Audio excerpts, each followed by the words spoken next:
আসসালামু আলাইকুম। পাঠনের নতুন ভিডিওতে সকলকে স্বাগতম জানাচ্ছি। আজকের এই ভিডিওতে আমরা পড়ব ফাগুন মাস কবিতাটি, যেটার লেখক হলেন মূলত হুমায়ুন আজাদ। তো হুমায়ুন আজাদের লেখা এই ফাগুন মাস কবিতাটি আমরা আজকে সম্পূর্ণ কবিতাটি লাইন বাই লাইন ব্যাখ্যা দেখব এবং শেষে গিয়ে তোমাদেরকে আমি মূল ভাবটি নিয়ে আলোচনা করব তোমাদের সাথে। আমরা লাইন বাই লাইন ব্যাখ্যা শুরু করতে পারি। ফাগুন মাস কবিতাটি হুমায়ুন আজাদের একটি কবিতা, যেটি বাঙালি জাতির আত্মপরিচয়, সংগ্রাম এবং আবেগের এক গভীর প্রতিফলন। কবি ফাগুন মাসকে প্রকৃতি এবং বাঙালির সংগ্রামী চেতনাকে একত্রে চিত্রিত করেছেন। এটি কেবল বসন্তের আগমনী বার্তাই বহন করে না, বরং জাতির ইতিহাসের অগ্নিময় অধ্যায়ের স্মৃতিও বহন করে। পরবর্তীতে আমরা এখন আসবো হলো একদম মেইন পড়ায়। আমরা প্রথম স্তবকটা একটু দেখি, যে প্রথম স্তবকে কি আছে এখানে। যে এই যে পুরো স্তবকটা, এই স্তবকটা আমরা দেখবো এখন। ফাগুনটা খুব ভীষণ দস্যি মাস, পাথর ঠেলে মাথায় উঁচুই ঘাস। বলতেছে যে ফাগুনটা খুবই দস্যি মাস। এই মাসটাতে কি করে, এই মাসটাতে বলতেছে যে পাথর ঠেলে মাথায় উঁচুই ঘাস। পরবর্তী লাইনে দেখো কি বলে, যে হাড়ের মতো হাড়ের মতো শক্ত ডাল ফুঁড়ে পাতা, সবুজ পাতা আবার উঠে বেড়ে। এখানে কবি আসলে কি বোঝাতে চেয়েছেন দেখো, যে ফাগুন মাসের চাঞ্চল্য এখানে প্রকৃতির ভাষার প্রতীক হয়ে উঠেছে। এটি একটি কি বলা হচ্ছে, দস্যি মাস। দেখো ফাগুন মাস কিন্তু, যে আমরা বাংলা যে 12টা মাস আছে, এই মাসের মধ্যে ফাগুন মাসটা হলো মূলত, আচ্ছা আমি একটু মাইক্রোফোনটা একটু সরাচ্ছি, একটু সাউন্ডের সমস্যা হতে পারে। হ্যাঁ, হয়ে গেছে। আচ্ছা, যেটা বলতেছিলাম যে ফাগুন মাসটা হলো 11তম মাস। একটা, আমরা যখন 24শে আন্দোলন করলাম, তখন আমরা দেখলাম যে দেখেছি যে একটা স্লোগান ছিল, আসছে ফাগুন আমরা হব দ্বিগুণ। এই যে ফাগুন মাস অর্থাৎ ফাল্গুন মাস, যেটা এটার সাথে কিন্তু বাঙালি ইতিহাসের একটা বড় সম্পর্ক আছে। যেটা হলো আমাদের যে ভাষা আন্দোলন আছে, যে ভাষা আন্দোলনটা, সেই ভাষা আন্দোলনের সাথে কিন্তু এই ফাগুন মাস অর্থাৎ ফাল্গুন মাসের একটা সম্পর্ক আছে। এর জন্য এই 24শে আন্দোলন তোমরা শুনে থাকবা হয়তো, যে আসছে ফাগুন আমরা হব দ্বিগুণ। তোমরা কে কে সেই আন্দোলনে ছিলা? তোমরা তো যথেষ্ট ক্লাস 10 এখন পড়ো, যথেষ্ট বড়। তো কে কে ছিলা একটু জানাতে পারো যে অংশগ্রহণ করা হয়েছে এরকম। আচ্ছা, আমরা আমাদের মেন পড়ায় ফিরতে পারি। এটি দস্যি মাস, কারণ পাথরের মতো প্রতিকূলতাকে পরাজিত করে ঘাস তুলা, মাথা তোলা, শক্ত ডাল ভেদ করে সবুজ পাতা বের হয়, যা জীবনের পুনর্জন্ম ও জাগরণের প্রতীক। পরবর্তীতে আছো দ্বিতীয় স্তবক। দ্বিতীয় স্তবকে কি আছে, সকল সকল দিকের বনের বিশাল গাল ঝিলিক দিয়ে পথ্যে হয় লাল, বাংলাদেশের মাঠে বনের তোলে ফাগুন মাসে সবুজ আগুন জ্বলে।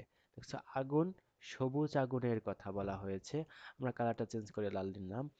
এখানে কি হয়েছে দেখো। আচ্ছা, এখানে দেখো কি বলা হচ্ছে, যে এই অংশে প্রকৃতির মধুমাধুরী চিত্রায়িত হয়েছে।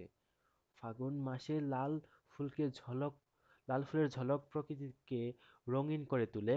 কবি সবুজ আগুন এর চিত্রকল্প ব্যবহার করে একদিকে বসন্তের প্রাণশক্তি, অন্যদিকে দেশপ্রেমের অগ্নিকে প্রতিকায়িত করেছেন। তাহলে যদি প্রশ্ন আসে যে কবি সবুজ আগুন বলতে কি বোঝাতে চেয়েছেন, যদি প্রশ্ন আসে যে সবুজ আগুন বলতে কি বোঝানো হয়েছে, তাহলে তার উত্তরটা হবে এইটুকু, যে সবুজ আগুন বলতে বোঝানো হয়েছে যে বসন্তের প্রাণ শক্তি, এবং অন্যদিকে যে বসন্তের প্রাণ শক্তি এবং দেশপ্রেমের অগ্নিকে একসাথে চিত্রায়িত করা হয়েছে।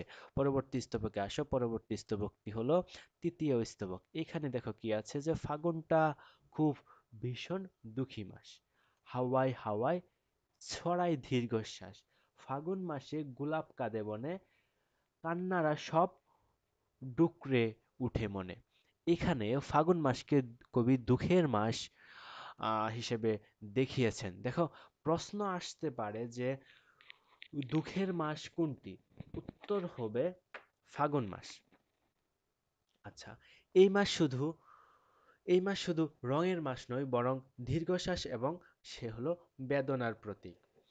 গোলাপের কান্না, মনের ঠুকরে উঠে কান্নার মাধ্যমে বাঙালির আত্মত্যাগ এবং ভাষার জন্য প্রাণদানের স্মৃতিচিহ্নকে চিত্রায়িত করা হয়েছে। আমরা পরবর্তী স্তবক অর্থাৎ চতুর্থ স্তবক পড়ব, যেটা হলো ফাগুন মাসে মায়ের চোখের জল ঘাসের উপর তাপে উঠে টলমল। ফাগুন মাসে বনেরা উঠে কেঁদে, হারানো ভাই দুই বাহুতে কাঁদে। মায়ের চোখে জল এবং বোনের কান্না বাঙালি ভাষার আন্দোলন এবং স্বাধীনতার উৎসর্গ করা মানুষগুলোর সুখে পরিবারের সুখ প্রকাশ করে। এখানে বেদনার গভীরতা স্পষ্ট। পরবর্তী স্তবক অর্থাৎ পঞ্চম স্তবকটা আমরা দেখব।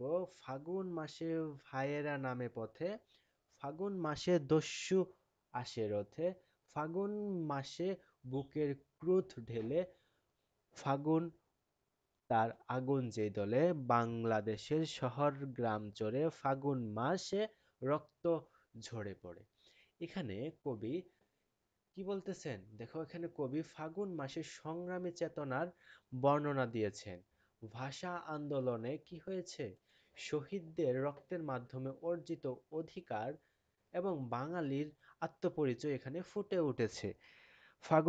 ফাগুনের আগুন শুধু প্রকৃতির নয়, এটি বাঙালির মুক্তির মতন।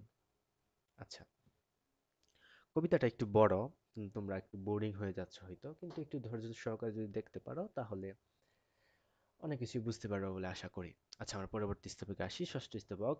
এখানে কি বলা হয়েছে দেখো, ষষ্ঠ স্তবকটাতে এখানে কি বলা হয়েছে যে সেই যে কবে কয়েকজন খোকা সেই যে কবে কয়েকজন খোকা ফুল ফুটালো রক্ত থুকা থুকা, গাছের ডালে পথের বুকে থরে থরে ফাগুন মাস তাদেরই মনে পড়ে।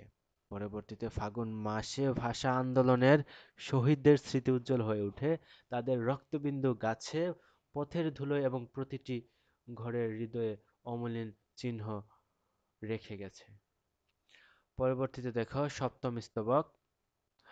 সেই যে কবে ৩০ বছর হলো, ফাগুন মাসের দু চোখ ছলছলালো, বুকের ভেতর আগুন পুষে ভয়, আর খোকাদের তার খোকাদের আবার কি যে হয়। বলতেছে সেই ৩০ বছর পরে, সেই ভাষা আন্দোলনের ৩০ বছর পরে আবার খোকাদের জানে কি হয়, এরকম একটা উদ্বেগ উদ্বেগ তাদের প্রতি তার। এখানে কবি এখানে কবি অতীতের দুঃখ এবং বর্তমানের উদ্বেগের মিশ্র একটা চিত্র এঁকেছেন। কবি ফাগুনের স্মৃতিচিহ্ন ফাগুনের স্মৃতিচিহ্ন হয়ে থাকা রক্তের বিনিময়ে পাওয়া স্বাধীনতা যেন আবার হুমকির মুখে না পড়ে। এই যে স্বাধীনতা, এই স্বাধীনতা বলতে যে আমরা বাংলা ভাষা, এই স্বাধীনতা বলতে কিন্তু মূলত যে আমরা বাংলা ভাষা পেয়েছিলাম সেটাকে মূলত বোঝানো হচ্ছে, ভাষাকে বোঝানো হচ্ছে। বুঝতে পারছো আশা করি, যে এখানে কাকে বোঝানো হচ্ছে? ভাষাকে।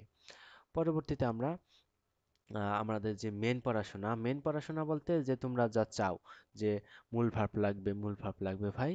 তোমাদের মূল ভার্বটা হলো এই, পুরোটা হলো তোমাদের মূল ভার্ব। তোমরা দেখতে পাচ্ছ আশা করি। আমি যদিও ডেসক্রিপশন বক্সে তোমাদের জন্য মূল ভার্বটা আরো সুন্দর করে রেখেছি, তোমরা যদি চাও সেখান থেকে দেখতে পারো। আর যদি বলো যে না, আমি এইটাই নিতে পারো, কোনো সমস্যা নেই। আমরা একটু পড়ি। ফাগুন মাস প্রকৃতির সৌন্দর্যের পাশাপাশি বাঙালির ইতিহাস, বেদনা এবং গৌরবের প্রতীক। হুমায়ুন আজাদ এই কবিতায় বসন্তকে শুধু প্রকৃতির জাগরণের মাস নয়, বরং জাতির জাগরণের মাস হিসেবেও উপস্থাপন করেছেন। কবিতাটি কেবল স্মৃতিচারণই করায় না, বরং ভবিষ্যতের জন্য সচেতন হতে অনুপ্রাণিত করে। আমাদের এই যে পড়াশোনাটা, অর্থাৎ আমাদের যে এই কবিতাটা ফাগুন মাস, এটা এখানে শেষ হলো। তোমাদেরকে ধন্যবাদ যারা এই শেষ পর্যন্ত দেখেছো। তোমাদের কিছু কথা বলতে চাই। দেখো, প্রত্যেকটা সংগ্রাম, প্রত্যেকটা আন্দোলন, প্রত্যেকটা অভ্যুত্থান হয় মূলত অন্যায়কে রুখে দেওয়ার জন্য, অন্যায়ের বিরোধিতা করার জন্য। দেখো, আমরা ২৪-এ দেখেছি ছাত্র আন্দোলনে যে দেশের একজন সরকার ওনার প্রথমত আমরা দেখেছি যে কোটা আন্দোলনকে কেন্দ্র করে আন্দোলন চলছিল, তারপর একটা পর্যায়ে এসে সেটা ভয়ঙ্কর রূপ ধারণ করে। ভয়ঙ্করই বলবো, কারণ যখন প্রথম শহীদ বলা হয় আবু সাইদকে, ওনার প্রতি শ্রদ্ধা শ্রদ্ধা রেখেই বলছি যে ওনার মৃত্যুর পর আমরা দেখি যে আহ, উম, আহ, আমাদের যে আন্দোলনটা, আমাদের আন্দোলনই বলবো কারণ আমি যেহেতু বিশ্ববিদ্যালয়ের শিক্ষার্থী, সক্রিয় অংশগ্রহণ ছিল আমার আন্দোলনে। তো বলবো যে আমাদের আন্দোলনটা দেখা যায় যে খুবই বেগবান হয়ে ওঠে। পরবর্তীতে আমাদের যে এক দফা দাবি, আমাদের দাবি দাওয়াগুলো এক দফায় পরিণত হয়। এক দফা যেটা হলো যে মূলত আহ, যে সরকার ছিল সেই সরকারের পদত্যাগ ছিল হলো তৎকালীন আন্দোলনের যেই মূল কথাগুলো। দেখো তোমরা হয়তোবা আমার এই ভিডিওটা আরো অনেক পরে অনেকে দেখবে, যতদিন থাকে এবং যতদিন ইউটিউব তোমাদেরকে দেখায়। একটা সময় এই ইতিহাসগুলোই জীবনের একটা অংশ হয়ে থাকবে আমাদের, যে আমি আমার জীবনের মানে ভয়ঙ্কর পরিস্থিতিতেই পড়েছিলাম আন্দোলনে অংশগ্রহণ করার জন্য। একদিন হয়তোবা সময় পেলে বলবো সেই গল্পগুলো।